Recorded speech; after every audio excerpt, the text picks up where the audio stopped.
South serials இனி டிவிக்கு முன்பே சன் நெக்ஸ்ட் ஆப்ல ஜாலியா எல்லாருக்கும் முன்னாடியே பாருங்க. இப்பவே சன் நெக்ஸ்ட் ஆப்பை டவுன்லோட் பண்ணி சப்ஸ்கிரைப் பண்ணுங்க.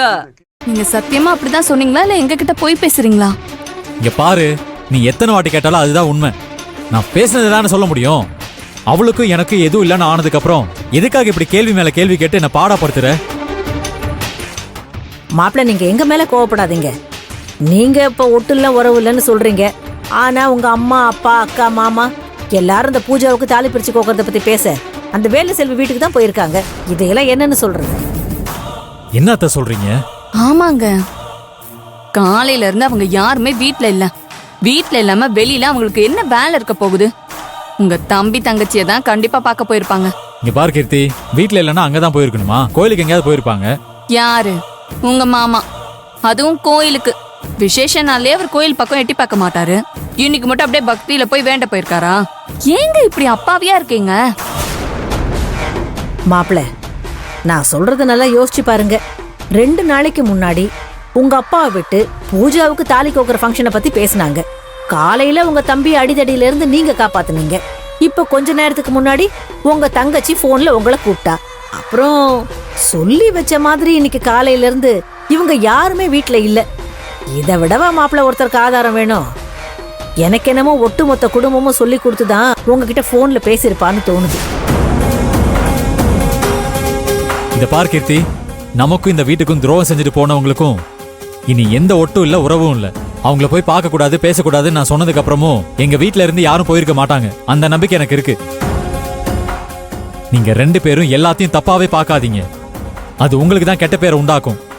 என்னைக்கும் ஒருத்தங்களை பத்தி குறை சொல்லும் போது எல்லா பக்கமும் யோசிச்சு தான் பேசணும். நீ நிறைய விஷயத்துல தப்பு பண்ணிருக்க, அதெல்லாம் மறந்துடாத.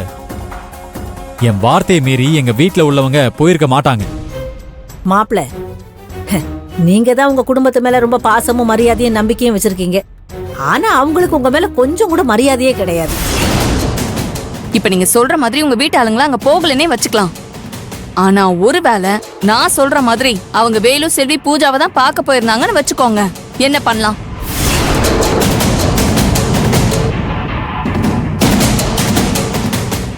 என்னங்க சொல்லுங்க, அப்படி நடந்திருந்தா அவங்கள என்ன பண்ணலாம்? அப்படி மட்டும் ஒண்ணு நடந்திருந்தா நான் முன்ன சொன்னதுதான் நடக்கும்.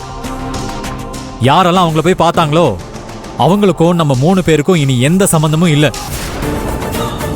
என் பேச்சுக்கு மதிப்பு கொடுக்காத யாரும் நமக்கு தேவையில்லை. அவங்க இருக்க இந்த வீட்டை விட்டு நாம வெளியே போயிருவோம். நாம ஏன் மாப்பிள்ள வீட்டை விட்டு வெளியில போனோம்? தப்பு செஞ்சவங்க தான் தண்டனை அனுபவிக்கணும். குடும்ப மானத்தை பத்தி கூட கவலைப்படாம அவங்க கூட ஒட்டி உறவாட போனாங்கல்ல, அவங்க வீட்டை விட்டு வெளியில போட்டோம். ஆனா நீங்க சொல்றது மட்டும் பொய்யா இருந்துச்சுன்னா அப்புறம் உங்க 2 பேரையும் வீட்டை விட்டு வெளியே அனுப்ப நான் தயங்க மாட்டேன். சரிங்க, நீங்க சொல்றதா நாங்க ஏத்துக்க தயாரா இருக்கோம். அவங்க எல்லாரும் வரட்டும், உண்மை என்னன்னு உங்களுக்கே புரியும்.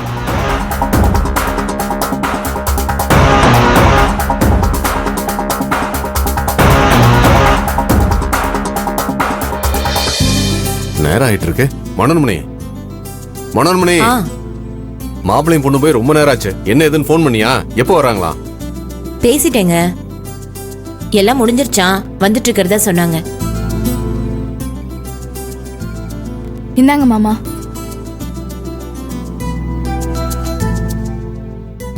என்ன பெரியமா இது? அக்கா தான் உங்களை எந்த வேலையும் செய்யக்கூடாதுன்னு சொல்லிருக்காங்கல்ல. போட. ஏய், நீ வேற சும்மா உட்காந்துருந்தா சோம்பேறி ஆயிரும்டா. இப்படி ஏதாவது வேலை செஞ்சாதான் சுறுசுறுப்பா இருப்போம். அதுக்காக திரும்ப உட்காந்து மாவாட்ட போறீங்களா? அன்னைக்கே அன்னி கண்டுபிடிச்சிருப்பாங்க, ஜஸ்ட் மிஸ். அதனால இனிமே உங்க 2 பேரையும் வேலை செய்ய விடுறதா இல்ல.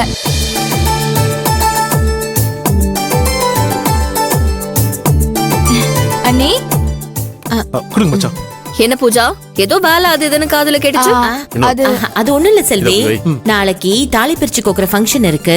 அதுக்கு செய்ய வேண்டிய வேலைங்களாம் நிறைய இருக்கு. இன்னும் செல்வி மாப்பிளைய காணோமேன்னு பேசிட்டு இருந்த, அதுக்குள்ள நீங்களே வந்துட்டீங்க. ஆமா அண்ணி, நம்பிட்டேன். பாத்தீங்களா வேலு, நாம இல்லன்னு உடனே சின்ன பசங்களை ஏமாத்தி ஏதோ வேலை பார்த்திருக்காங்க. இல்லையே அத்த, என்னத்த ஏன் இப்படி பண்ணிட்டு இருக்கீங்க? எந்த வேலையும் செய்யக்கூடாதுன்னு சொல்லியிருக்கேன்ல, அப்புறம் ஏன் தெரியாம இந்த மாதிரிலாம் பண்ணிட்டு இருக்கீங்க? அச்சோ மாப்பிள, நாங்க எதுவுமே செய்யல. உட்கார்ந்து பேசிட்டு இருந்தோம், நீங்க வந்துட்டீங்க. ஆ, செல்விமா சொன்னதெல்லாம் வாங்கிட்டு வந்துட்டியா? தட்டு வரிசைக்கு ஸ்வீட் பழம் பூல இருந்து எல்லாமே வாங்கிட்டு வந்திருக்கோம். பூஜா வினோத்க்கு பட்டு வேட்டி பட்டு சட்டை எல்லாம் வாங்கிட்டு வந்திருக்கோம். இந்தாங்க. இதுல தாலி பிரிச்சு கோக்குற நகையெல்லாம் இருக்கு.